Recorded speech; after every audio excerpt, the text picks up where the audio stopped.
뉴욕의 심장부에서 프랑스 거장 셰프들이 눈물을 흘리며 감탄한 음식이 무엇인지 아십니까?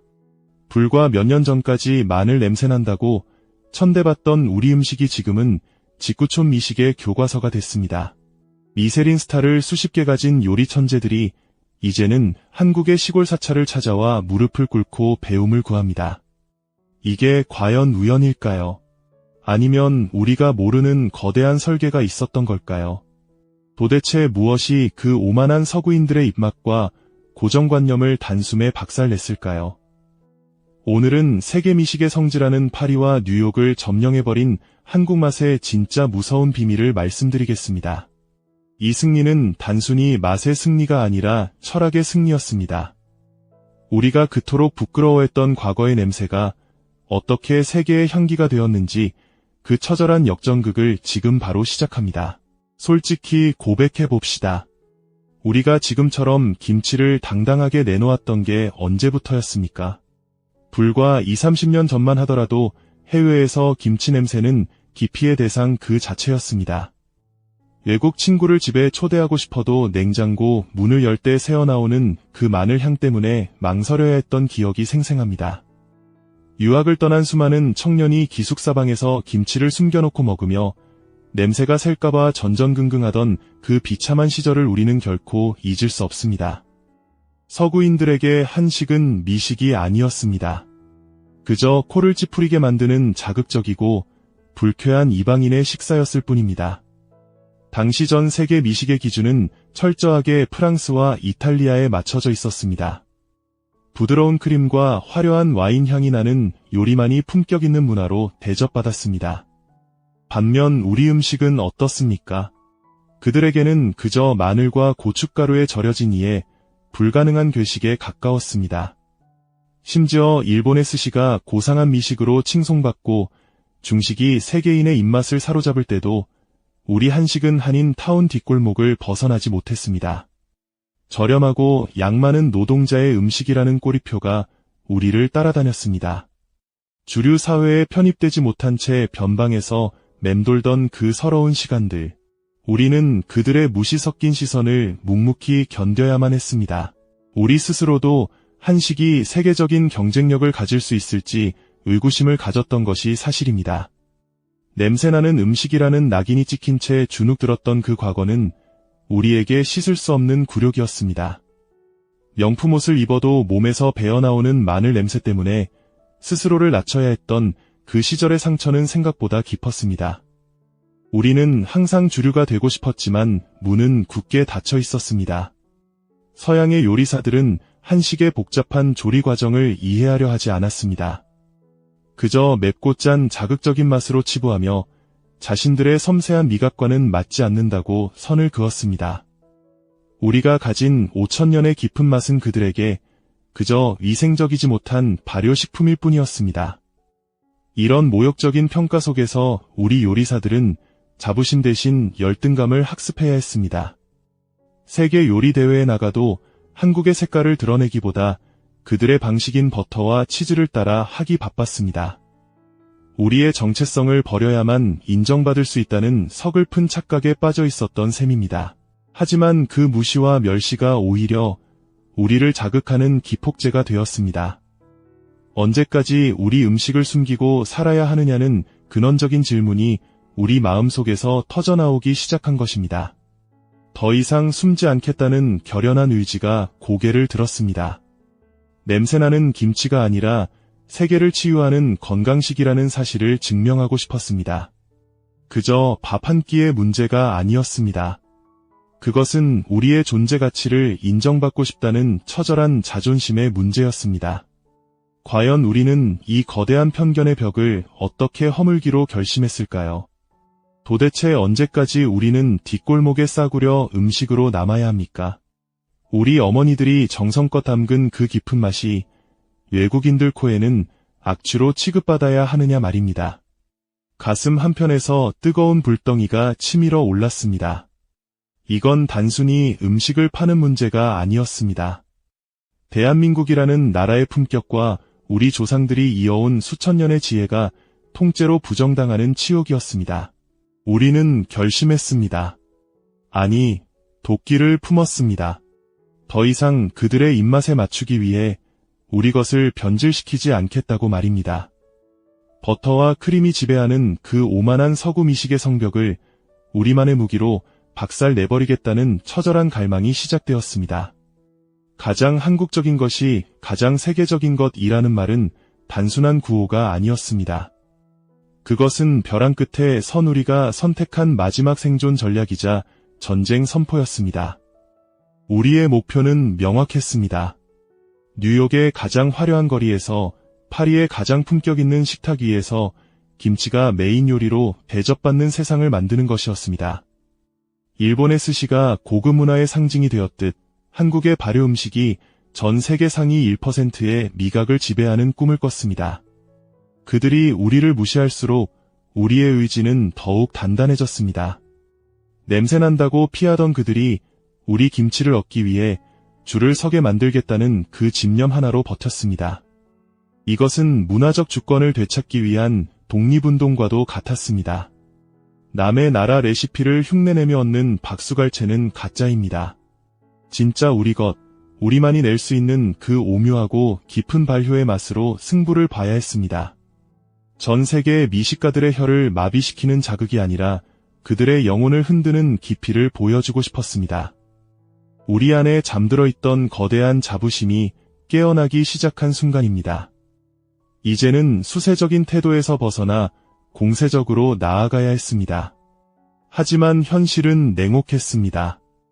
자본도 없고 인지도도 없는 상황에서 어떻게 그 견고한 서구 미식계의 문을 두드릴 수 있었을까요? 아무도 가보지 않은 그 무모한 길을 향해 우리는 첫 발을 내디뎠습니다. 과연 그 무모한 도전의 시작은 어떤 모습이었을까요? 아무도 믿지 않았습니다. 뉴욕 맨해튼의 가장 비싼 땅에 미쉐린 스타를 노리는 한식당을 차리겠다고 했을 때 사람들은 대놓고 비웃었습니다. 마늘 냄새나는 나라의 음식을 누가 수백 달러씩 내고 먹겠냐는 비아냥이 주방 입구까지 들려왔습니다. 심지어 우리 동포들조차 고개를 저었습니다. 그냥 하던 대로 갈비랑 비빔밥이나 싸게 팔아서 돈 벌라고 말렸습니다. 하지만 우리는 멈출 수 없었습니다. 2009년 정부 차원에서 시작된 한식 세계화 프로젝트도 마찬가지였습니다. 세금 낭비라는 비난이 빗발쳤고 당장 먹고 살기도 바쁜데 무슨 김치 외교냐는 조롱이 인터넷을 도배했습니다. 하지만 누군가는 이 무식한 총대를 매야 했습니다. 그렇게 무모하다 못해 미친 짓이라 불리던 도박이 시작되었습니다. 고급 크리스탈 와인 잔 옆에 투박하고 정체불명의 옹기 항아리를 가져다 놓았습니다. 프랑스 셰프들은 경악했습니다. 저 썩은 것 같은 냄새가 나는 빨간 배추가 도대체 무엇이냐며 코를 막고 뒷걸음질 쳤습니다. 하지만 우리는 물러서지 않았습니다. 그들의 오만한 미각에 정면으로 도전장을 내밀었습니다. 이름조차 발음하기 힘든 김치를 들고 세계 미식의 심장부로 걸어 들어간 겁니다. 이것은 단순한 식당 개업이 아니었습니다. 대한민국이라는 나라의 이름을 걸고 벌이는 최후의 단판 승부였습니다. 초기 반응은 상상 이상으로 차가웠습니다. 파리 최고의 요리 비평가들은 한식을 미식의 범주에 넣는 것조차 거부하며 외면했습니다. 뉴욕의 상류층들은 한식당 문턱을 넘는 것 자체를 품이 떨어진다고 생각했습니다. 자금은 바닥을 드러냈고 포기하고 싶은 순간이 매일 새벽마다 찾아왔습니다. 진짜 전쟁은 주방 안에서 더 치열하게 벌어졌습니다. 한국에서 공수해온 고춧가루와 멸치액젓 등 공항 검역부터 발목을 잡혔습니다. 서구인들에게 액젓 냄새는 식재료가 아니라 생화학 무기 수준의 공포였기 때문입니다. 셰프들은 현지 식재료와 한국의 발효 기법을 결합하기 위해 밤낮 없이 주방을 지켰습니다. 하지만 결과는 처참했습니다. 한국 고유의 맛을 살리면 현지인이 한 입 먹고 뱉어냈고 현지인의 입맛에 지나치게 맞추면 우리만의 색깔이 완전히 사라졌습니다. 이 깊은 괴리 사이에서 젊은 요리사들은 피눈물을 흘리며 좌절했습니다. 어떤 이는 비싼 인테리어를 자기 손으로 때려 부수고 다시 시작했습니다. 주방은 매일 고성이 오가고 땀과 눈물이 범벅이 되는 수라장이었습니다. 하지만 그 무모한 고집이 아주 미세한 균열을 만들기 시작했습니다. 호기심 많은 소수의 미식가가 하나둘씩 호기심의 문을 두드리기 시작한 겁니다. 그들은 처음 보는 시뻘건 비주얼에 당황하면서도 그 너머에 숨겨진 압도적인 감칠맛에 동공이 흔들렸습니다. 소문은 아주 느리게 하지만 확실하게 퍼져나갔습니다. 하지만 이제 막 피어오른 이 작은 불씨 앞에는 감당하기 힘든 거대한 시련의 폭풍이 기다리고 있었습니다. 과연 우리는 그 혹독한 검증의 시간을 어떻게 버텨냈을까요? 지옥 같은 시간이었습니다. 문만 열면 성공할 줄 알았는데 현실은 냉혹한 냉대뿐이었습니다. 서구의 평론가들은 우리 김치를 두고 발효가 아니라 부패한 음식이라며 대놓고 모욕했습니다. 주방 안에서 김치 냄새가 조금이라도 배어나오면 옆 가게에서 항의가 빗발쳤습니다. 우리는 매일 아침 주방 바닥을 기어다니며 냄새를 지우기 위해 탈취제를 뿌려야 했습니다. 그 비참함은 말로 다 할 수 없었습니다. 더 큰 문제는 맛의 표준화였습니다. 한국에서는 어머니의 손맛이라며 대충 넘기던 그 감각이 뉴욕의 파인다이닝에서는 통하지 않았습니다. 매번 맛이 달라지는 김치를 어떻게 수백 달러짜리 코스 요리에 올리겠냐는 조롱이 쏟아졌습니다. 습도와 온도에 따라 미친 듯이 변하는 김치의 성질을 제어하기 위해 우리 요리사들은 주방에서 20시간씩 살다시피 했습니다. 과학적인 데이터가 필요했습니다. 염도를 소수점 단위까지 측정하고 유산균의 변화를 현미경으로 들여다보는 처절한 실험이 시작되었습니다. 하지만 기계적인 수치만으로는 우리 맛의 진수를 담아낼 수 없었습니다. 그때부터 우리 요리사들은 다시 본질로 돌아갔습니다. 전국의 종가댁을 찾아다니고 산속 깊은 사찰의 노스님들 발치에 앉아 배움을 구했습니다. 그들은 단순히 요리를 배운 게 아니라 자연의 시간을 기다리는 법을 배웠습니다. 서양 요리가 불과 소금의 마술이라면 우리 요리는 시간과 미생물이 빚어내는 예술이라는 사실을 뼈저리게 깨달은 것입니다. 그 과정에서 흘린 눈물은 한강을 이루고도 남을 정도였습니다. 미쉐린 심사위원이 방문한다는 소식에 며칠 밤을 새우며 준비했지만 그들이 코를 막고 나가는 뒷모습을 보며 주방 구석에서 피눈물을 쏟기도 했습니다. 우리가 틀린 것일까? 세계인의 입맛은 역시 넘을 수 없는 벽일까? 수만 번 자문하며 포기하고 싶을 때마다 우리는 다시 배추를 절이고 양념을 버무렸습니다. 이건 단순히 음식을 만드는 과정이 아니었습니다. 서구 중심의 미식 세계관의 균열을 내기 위해 우리 스스로를 갈아넣는 고행이었습니다. 한식의 정체성을 잃지 않으면서도 그들의 세련된 감각을 만족시킬 수 있는 그 찰나의 지점을 찾기 위해 우리는 광인처럼 매달렸습니다. 그리고 그 지독한 시련 끝에 드디어 기적 같은 순간이 찾아오기 시작했습니다. 오만했던 뉴욕의 입맛이 흔들리고 파리의 거장들이 우리가 만든 그 냄새나는 항아리에 관심을 보이기 시작한 겁니다. 그들은 도대체 이 깊은 감칠맛의 정체가 무엇이냐며 당혹감을 감추지 못했습니다. 절망의 끝에서 우리는 드디어 승리의 열쇠를 발견한 것일까요? 과연 세계 미식계의 판도를 단숨에 뒤집어버린 그 결정적인 사건은 무엇이었을까요? 기적이 일어났습니다. 아니, 이건 기적이 아니라 처절한 복수극의 완성이었습니다. 그렇게 코를 막고 도망치던 서구 미식계가 하루아침에 태도를 싹 바꿨습니다. 그 결정적인 순간은 아주 조용한 산사에서 시작되었습니다. 넷플릭스가 전 세계에 송출한 정관 스님의 사찰 음식 다큐멘터리 한 편이 전 세계 셰프들의 멘탈을 완전히 붕괴시켜버린 겁니다. 화려한 기교도 비싼 재료도 없었습니다.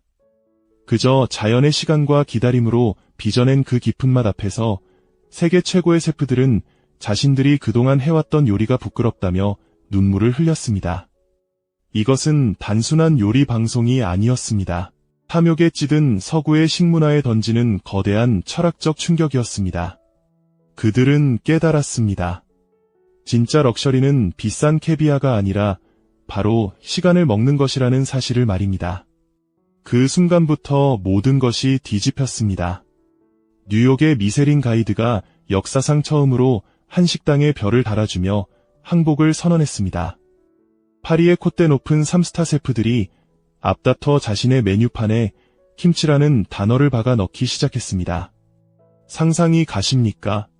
에펠탑이 보이는 최고급 레스토랑에서 턱시도를 입은 신사들이 와인잔을 기울이며 김치 국물을 음미하는 그 비현실적인 광경을 말입니다. 우리가 그토록 숨기고 싶어 했던 그 쿰쿰한 냄새가 이제는 가장 힙하고 세련된 발효의 아로마로 둔갑했습니다. 세계적인 건강 트렌드와 맞물리면서 김치는 단순한 반찬을 넘어 슈퍼푸드의 황제로 등극했습니다. 없어서 못 파는 귀하신 몸이 된 겁니다.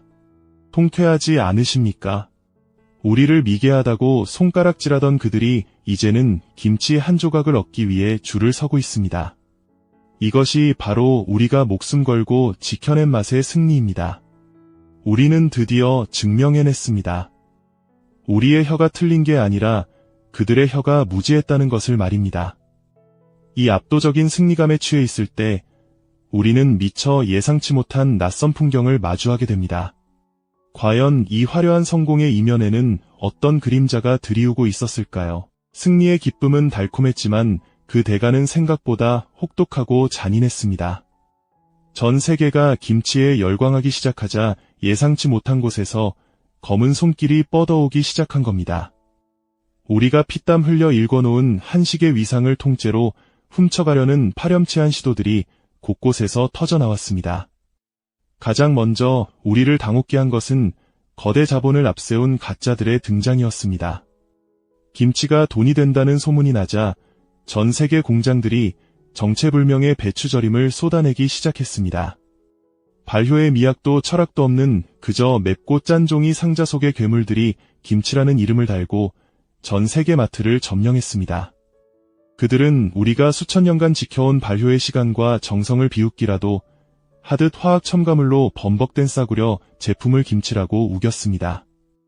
진짜 김치를 먹어보지 못한 외국인들이 그 가짜 맛을 한국의 맛으로 오해하는 광경을 지켜보는 것은 고문이나 다름없었습니다. 더 기가 막힌 일은 이웃나라에서 벌어졌습니다. 김치가 세계적인 위상을 갖게 되자 뜬금없이 자기네 나라 음식이라고 우기는 파렴치한 문화 공정이 시작된 겁니다. 우리가 냄새난다고 천대받을 때는 눈길도 안 주더니 세계 최고의 건강식으로 추앙받으니 이제는 아예 뿌리째 뽑아가려 듭니다. 이것은 단순한 말싸움이 아닙니다. 우리의 정체성을 말살하려는 문화적 침공이자 전쟁입니다. 하지만 더 가슴 아픈 것은 우리 내부의 변화였습니다. 세계화라는 명목 아래 우리 스스로가 우리 맛을 훼손하고 있지는 않은지 되돌아봐야 했습니다. 외국인의 입맛을 맞춘다는 핑계로 설탕을 들이붓고 자극적인 소스로 범벅한 변종 한식들이 넘쳐나기 시작했습니다. 전통의 깊은 맛을 지키려는 장인들은 소외되고 화려한 마케팅을 앞세운 대기업의 공장식 식품들이 한식의 얼굴이 되어버렸습니다. 진정성을 잃어버린 성공이 과연 무슨 의미가 있겠습니까? 우리는 성공의 정점에서 심각한 위기감을 느껴야 했습니다. 김치는 이제 흔해졌지만 진짜 소울이 담긴 김치를 찾기는 더 어려워진 역설적인 상황에 직면한 것입니다. 돈과 효율의 논리가 지배하는 세계 시장에서 한국의 철학을 끝까지 지켜낼 수 있을까요? 가짜들이 판을 치고 전통이 위협받는 이 혼돈의 시대에 우리는 다시 한번 결단을 내려야만 했습니다. 단순히 많이 파는 것이 목적이 아니라 우리 문화의 영혼을 어떻게 보존할 것인가라는 거대한 숙제가 우리 앞에 놓였습니다. 이 뜨거운 논란과 위기 속에서 우리는 한식의 정의를 다시 세워야 할 시점에 도달했습니다. 과연 우리는 이 가짜들의 습격과 정체성의 혼란을 어떻게 돌파했을까요? 그 답은 우리가 예상치 못한 곳에서 터져나오기 시작했습니다. 우리는 가짜들의 저질 공세에 비겁하게 타협하지 않았습니다. 오히려 가장 원형에 가까운 우리만의 깊이를 더 날카롭게 세웠습니다. 그 결과가 무엇인지 아십니까? 이제 김치는 더 이상 변방의 반찬이 아닙니다. 전 세계 미식의 문법을 새로 쓰는 기준점이 되었습니다. 뉴욕의 최정상 셰프들은 이제 우리 고추장을 소스가 아닌 예술이라 부릅니다. 프랑스 요리의 거장 야니 갈레노를 보십시오. 그는 한국의 동치미와 미역다시를 사용하여 새로운 프렌치 요리를 창조했습니다. 이것은 단순한 퓨전이 아닙니다. 서구의 기술이 한식의 영혼을 빌려 쓰는 주객전도의 상황이 벌어진 겁니다. 피에르 가니에르의 메뉴판에 적힌 김치 민철이라는 글자를 보십시오. 한 사람의 이름이 요리의 고유 명사가 된 이 사건은 대단히 상징적입니다. 우리의 정체성이 그들의 자존심을 완전히 꺾어버린 증거 아니겠습니까? 이제 세계 미식가들은 발효라는 단어를 사전에서 찾지 않습니다. 그들은 그저 한국의 맛을 찾습니다. 우리는 이제 미식의 수입국에서 가장 강력한 수출국으로 귀환했습니다. 단순한 식품 수출이 아닙니다. 우리의 철학과 시간을 파는 문화 강대국으로 우뚝 선 것입니다. 냄새난다고 피하던 그 오만했던 눈빛들이 이제는 경외심으로 바뀌었습니다. 주방 뒷골목에서 숨어서 먹던 김치가 이제는 화이트 테이블 클로스 위의 주인공입니다. 우리는 잃어버렸던 문화적 영토를 완벽하게 수복해냈습니다. 한국이라는 브랜드는 이제 진정성이라는 단어와 동의어가 되었습니다. 세계는 이제 한식을 하나의 장르로 인정합니다. 스시가 일식의 전부는 아니듯 김치도 한식의 시작일 뿐이라는 사실을 그들은 깨닫기 시작했습니다. 우리의 장과 젓갈 그리고 발효기법은 이제 전 세계 셰프들의 필수 전공 과목이 되었습니다. 대한민국은 이제 미식계의 하버드이자 옥스퍼드가 된 셈입니다. 우리의 정체성은 변방의 약자에서 중심의 파괴자로 완전히 전환되었습니다. 과거의 열등감은 이제 세계를 리드한다는 압도적인 자신감으로 치환되었습니다. 이것이 바로 우리가 그토록 갈구하던 진정한 귀환의 모습 아니겠습니까? 우리는 단순히 입맛을 바꾼 것이 아닙니다. 세계가 한국을 바라보는 시선 자체를 재정의했습니다. 우리가 가진 문화적 자부심은 이제 그 누구도 넘볼 수 없는 철옹성이 되었습니다. 이 압도적인 지위의 변화는 우리에게 새로운 사명을 부여하고 있습니다. 우리가 세운 이 거대한 금자탑은 과연 다음 세대에게 무엇을 남기게 될까요? 단순히 배를 채우는 음식을 넘어선 그 이상의 가치는 무엇일까요? 한식은 이제 단순한 식사 그 이상입니다. 우리 후손들에게 물려줄 찬란한 유산입니다.